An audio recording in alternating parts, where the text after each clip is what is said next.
is Britain getting poorer? And I apply that both at a personal level and indeed at a national level, because I think we really are. And I think one of the problems is that so much of this economic debate is couched in terms that most folks just don't understand. And that's no insult to you, the viewers, the listeners, or anybody else. It's just put in such a way that it's not obvious to anybody what it means. Well, our job here is to try and simplify everything. Give me your thoughts. Is Britain getting poorer? Farage at gbnews.com or tweet #Farage on GB News. Well, who better to speak to at this juncture than our business and economics editor, Liam Halligan. Liam, when we're told it's a technical recession, what on earth does that mean? Strap yourself in, Nigel. There's some econo-speak coming, but I'll gild it with some sugar coating so we can all understand it. Look, economists, they do speak in riddles. Yeah. They're the kind of experts that don't know what they're talking about, and they like you to make you feel as if that's your fault. It's just what we do. Now, a recession, the technical definition of a recession is 2 successive quarters when GDP, the sum total of goods and services in the economy, contracts. And we learned from the Office for National Statistics this morning that is actually what happened in the last 2 quarters of last year. So it was confirmed that July, August, September, the 3rd quarter of last year, compared to the same period in 2022, the economy contracted just by 0.1%. GDP fell. But then in the final quarter, October, November, December, compared to the same period in 2022, the economy fell by 0.3%. There's your 2 consecutive quarters of economic contraction. That's a technical recession.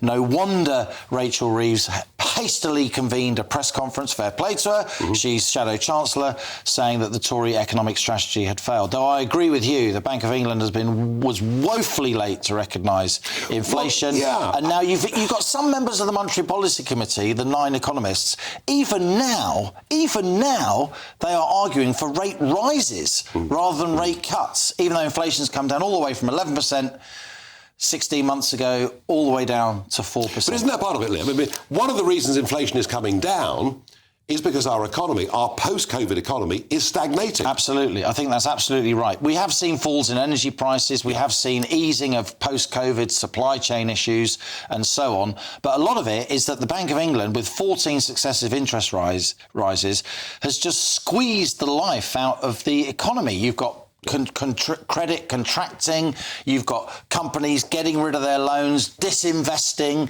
you've got the housing market slowing right down, you've got consumers not wanting to borrow in order to buy big items like cars and white goods and so on, and that slows the economy down. But in your introduction, what I thought was interesting, you were talking about, are we getting richer or are we getting poorer? Now, the headline numbers on wages, we've got real wage growth because wage growth is 6.2% on average and inflation's 4%. So your real take-home pay after inflation is going up. That message has been going out a lot. That message has been going out a lot. But guess what?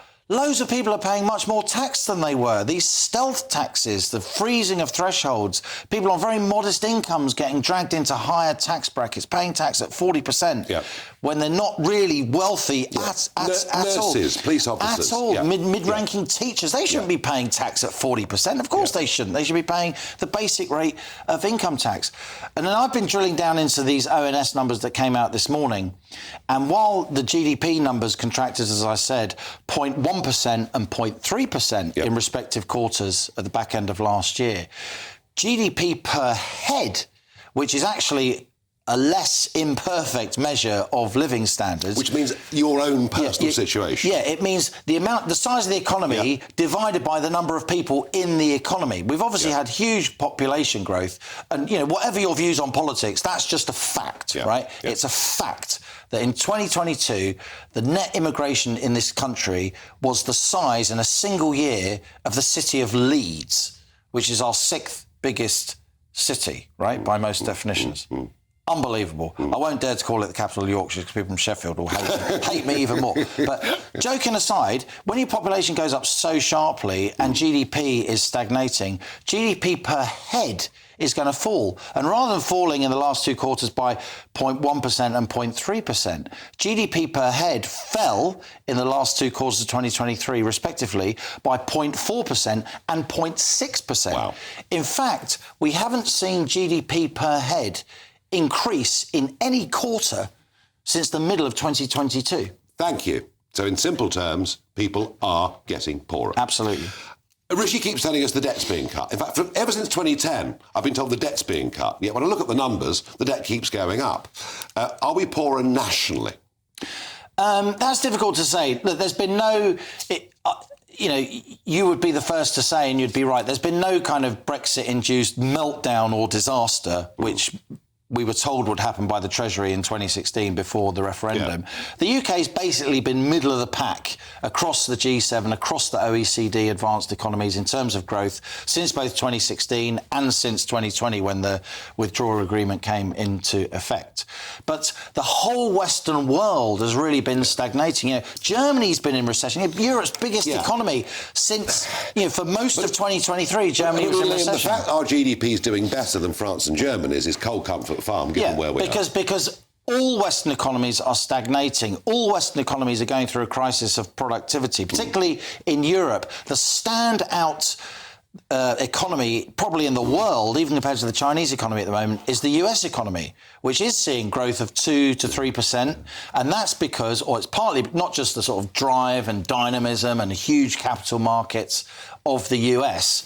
It's also because their electricity prices are a third of what they are here, because they've had an energy revolution that we haven't had. Liam, as ever, thank you very, very much. I'm joined now down the line by Helen Barnard, Director of Policy at the Trussell Trust. Now, Helen, I know you're very much on the front line of people getting poorer, of people slipping into poverty, and I understand that the Trussell Trust organises about 1,200 food banks around the United Kingdom. To what extent are you seeing an increase in people simply getting poorer? I mean, we are seeing really bleak pictures out there in our communities. So if you take just the first 6 months of this year, we had to provide 1.5 million emergency food parcels. That's a record that's more than ever before. And what we're finding is more and more people whose incomes are just so low they can't afford the essentials. And particularly we're seeing disabled people, carers and families with children who are finding themselves with no option but to turn to a food bank just to try and make ends meet. Now, Helen, a cynic would say that people that go to food banks still pay for their Sky Sports subscriptions and other things, and maybe they need to reprioritise. And there's been a lot of that talk, that people go to food banks because they're not prioritising food over other things in life. I mean, what we see out there is that people come to food banks because their incomes are incredibly low and they can't cover even the essentials. And it doesn't matter how well they budget, because believe me, they are the best budgeters out there because they have to be, but their income just won't stretch. So what we find is people put off going to the food bank as long as they possibly can. By the time they reach us, often they're already been going without meals, they're behind with bills, they're in debt, they are desperately trying to hold things together, and they just can't make the money stretch. Because it's not enough. When you calculate how much somebody gets on universal credit, for instance, and you compare it to a basket of essentials, it's way below. And people are just stuck in this situation week after week.